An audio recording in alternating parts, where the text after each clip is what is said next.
राजा को अगले जन्म में क्यों मिली की क्यों नहीं। माता पार्वती भोले बाबा की अद्भुत कहानी। एक बार पार्वती माता भगवान शिव शंकर के साथ पदयात्रा पर विश्व भ्रमण के लिए निकली। विश्व में अनेकों स्थान घूमने के बाद पार्वती माता थक गई और भगवान शिव से थोड़ी देर विश्राम करने को कहा। भगवान शिव ने विश्राम करने के लिए हामी भरी और दोनों एक पीपल के पेड़ के नीचे बैठ गए। थोड़ी देर बाद भगवान शिव अपनी करवट बदलकर लेट गए, लेकिन पार्वती माता की निगाहें उन चींटियों की कतार पर टिकी थी जो एक स्थान से दूसरे स्थान पर जा रही थी। और चींटियों के बीच रास्ते में एक रेंगने वाला कीड़ा पड़ा था जिसे चींटियां निरंतर काट रही थी। कीड़ा अपनी रक्षा करने में असमर्थ था क्योंकि चींटियां अनेक थी। कीड़ा अत्यधिक पीड़ा में था, वह अपनी रक्षा करने के लिए छटपटा रहा था।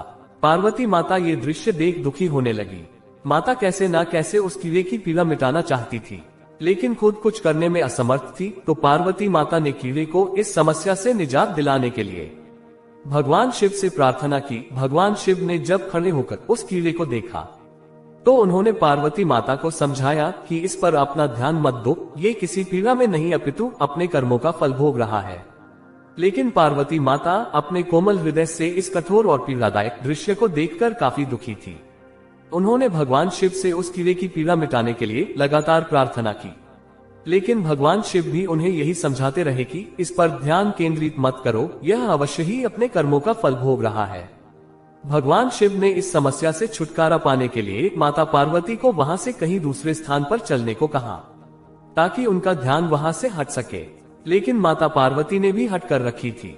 वह बोली, जब तक इसकी पीड़ा नहीं मिटेगी मैं यहाँ से नहीं जाऊंगी। अब भगवान शिव को क्रिया हट के आगे मजबूर होकर उस कीड़े की पीड़ा मिटानी पड़ी।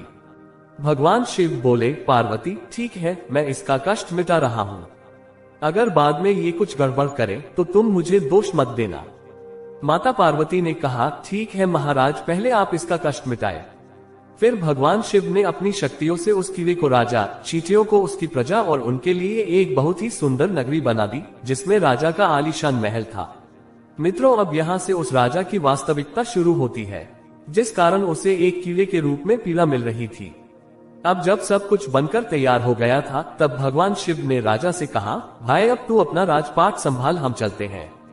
लेकिन राजा अपने व्यवहार से बड़ा ही घमंडी और एक चरित्रहीन व्यक्ति निकला। उसने माता पार्वती की सुंदरता पर मोहित होकर उनका हाथ पकड़ लिया और भगवान शिव का ये कहकर अपमान किया कि तू एक योगी वन भटकने वाला, एक साधारण सा ब्राह्मण, भला तेरे साथ यह सुंदर स्त्री कैसे रह सकती है? इसकी जगह तो मेरे महल में है जिसे मैं अपनी रानी बनाऊंगा। इतनी सुंदर स्त्री एक राजा की रानी ही बन सकती है, ना कि एक साधारण से योगी की जिसे ना अपने आज का पता है ना कल का। अब मेरी बात सुन और यहाँ से चुपचाप चला जा, ये तो मेरी रानी बनेगी।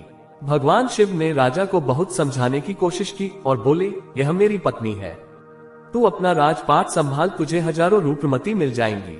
भगवान शिव ने उसे खूब समझाने की कोशिश की, लेकिन राजा अपनी जिद पर अड़िग रहा। तो भगवान शिव ने कहा, ठीक है राजा, तुम इसे अपनी रानी बना लो, मैं चलता हूँ। ये बात सुनते ही माता पार्वती भगवान शिव के चरणों में गिर गई और बोली, स्वामी आप मुझे इस दुविधा में छोड़कर कैसे जा सकते हैं? भगवान शिव बोले, पार्वती मैंने तुम्हें पहले ही कहा था कि मैं इसका कष्ट मिटा दूंगा, लेकिन बाद में अगर यह कुछ गड़बड़ करता है तो तुम मुझे दोष मत देना। माता पार्वती ने कहा, हे नाथ मुझे क्षमा करें जो मैं कर्म सिद्धांत को नहीं पहचान सकी।